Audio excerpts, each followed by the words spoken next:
When it comes to building your own personal lab server, we immediately think of equipment that have a lot of horsepower. Now, these often end up in being huge or large servers that are either noisy and bulky. Mobility becomes a problem, so you cannot take them wherever you're going, and it turns out to be super expensive. But what if I told you that you can build a lab server that can fit in your pocket? Yes, you heard me right. Meet Panther, a friend at Securewire that we use every day in our lab and testing environment. Now in this video, we'll show you how you can build one for yourself for less than $600. So let's get started.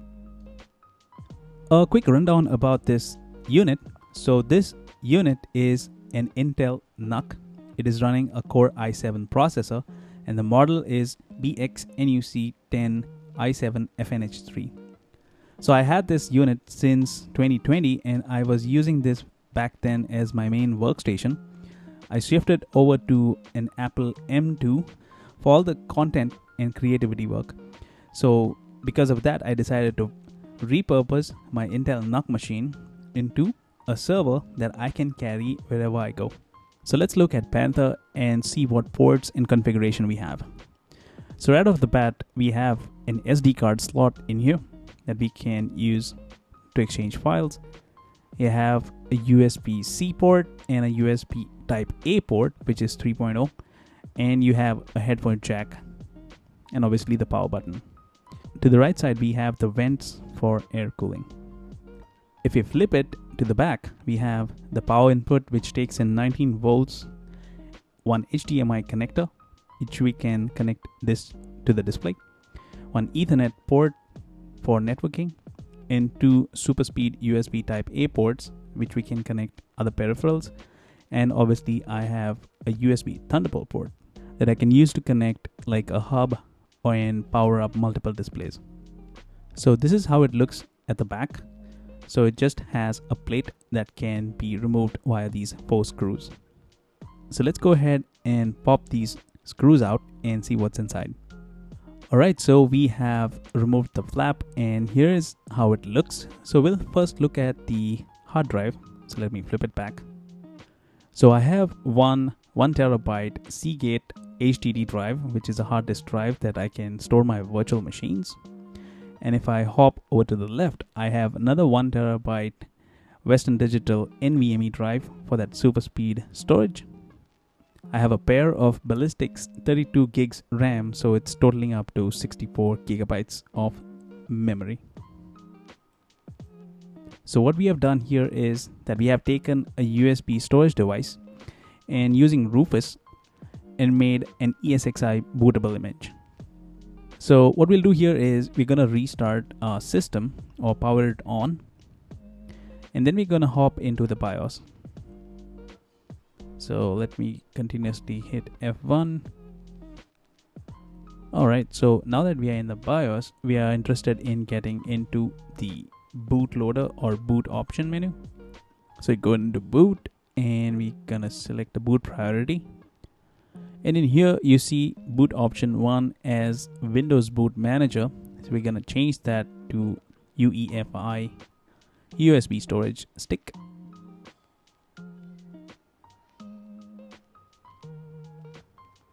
Alright, that looks good. And we're gonna uncheck this. And we're gonna make sure that the boot USB devices first is checked. Gonna press F10 and save this configuration and ensure that my system boots via the USB stick. So let's be hopeful about it. Alright, so our ESXi bootloader has shown up and it's loading the files. And what we'll be doing here is we'll be installing ESXi on the USB stick itself so that when we plug into our system, it boots in from the USB stick every single time we have the USB inserted. So my other drive, which is the 1 terabyte NVMe, is a Windows drive. So we can have this as a dual boot.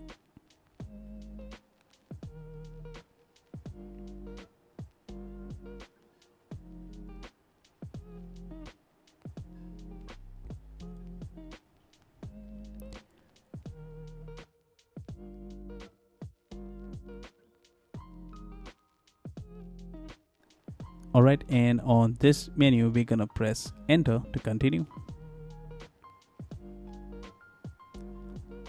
And we're gonna press F11 to accept the end user's license agreement.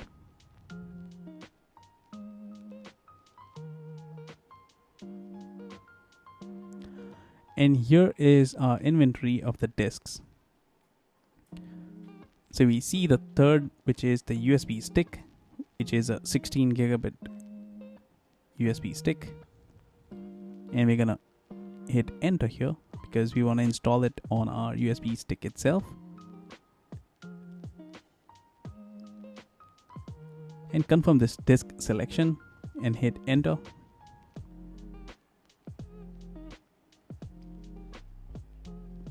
Now, ESX OS data will live on one of my other drives. So I'm going to select my SATA HDD drive, which is the slower one.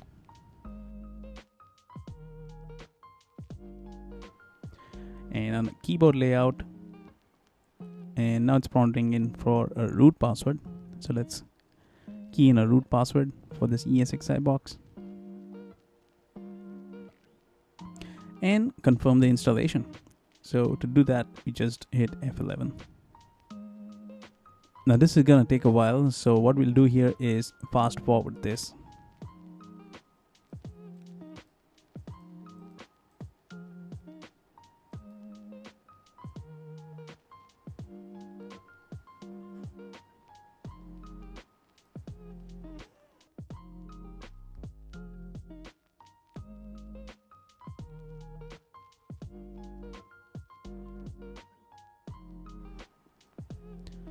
Alright, now it says installation is complete.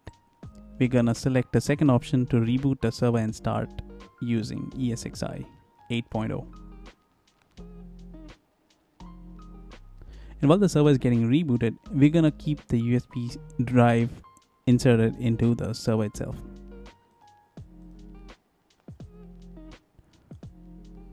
Alright, and there you go. It is now automatically booting into ESXi.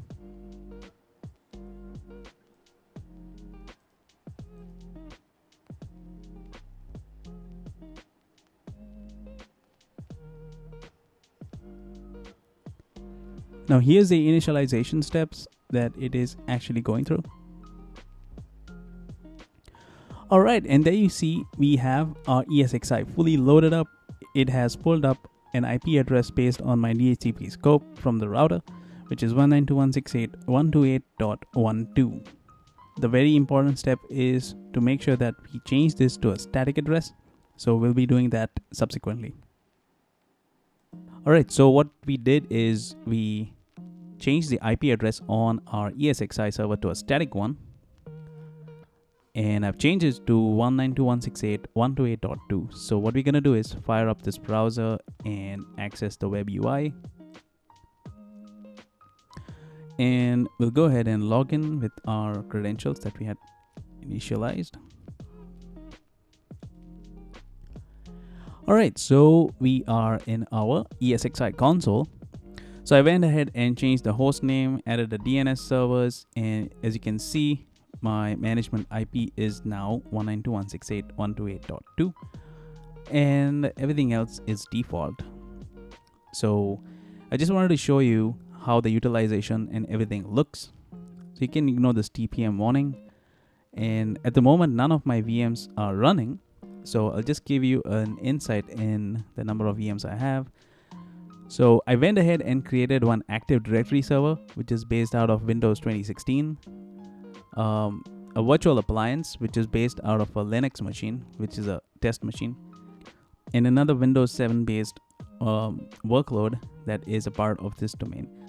So what I'll do here is I'm gonna select everything and power it on just to show you the amount of resources that it consumes and the amount of space that we have remaining.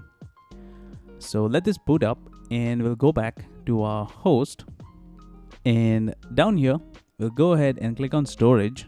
And I just wanted to show you how that 1 terabyte of SHDD drive is showing up. So it is showing up as VM storage, non SSD, because it's a spinning drive. And we have an overall capacity of about 800 GB. The other one is utilized by the storage and the system files. It actually shows my storage being used by 3 virtual machines, 1 host, and this is the actual storage. So this storage is good enough for me to spin up maybe 3 to 5 virtual machines and have my lab wherever I go. So this includes my domain controller, any test appliances, any VM workloads which are joined to the domain, and I can do my testing and simply accomplish all of my activities and goals. So if we go back to our host, now the utilization is somewhere around 16% on the memory and 8% storage, 7% on the CPU. So it's barely even crossing 1/4 of the utilization. So we can actually see if the machines are indeed powered on or not. It is. So this is my AD server. This is my virtual appliance, which happens to be Cisco Umbrella. And I also have one test machine. So this guy is starting up. And if I quickly go and check the resource allocated for my Windows 7 machine, I have 2 gigs of RAM, 30 gigs of storage. My virtual appliance, it is, yes, 2 gigs of RAM again. So it's 1 gig of RAM and 6 gigs of storage. In the AD server, I believe it is 8 gigs of RAM, 50 gigs of storage, and dual vCPUs. So I have plenty of headroom, and I can create more virtual machines, probably about 3. The maximum that I created on this NUC machine is 8 Windows servers, and it actually peaked about 85% on everything. So this is plenty of room for me as a security professional to spin up any sort of lab, and it gives me a flexibility to carry this machine wherever I go, whether I'm traveling or working from home or from the office, and I have ease of connectivity to it to tear down, build up new machines, build up templates, and make my lab more agile the way I want it to be. And that was the end of this practical demonstration and tutorial on how to get your own ESXi based lab, which is very portable, agile, and scalable. I hope this video was very informative to you. If you liked it, please make sure you smash that like button, subscribe to our channel to stay updated on such more content in the future. And if you have any questions regarding the deployment, we'll be happy to help you out, and just put in your comments in this video. Or if you need detailed help, you can send us an email over support@securewire.org, and we'll be happy to help you out in that. Until then, take care.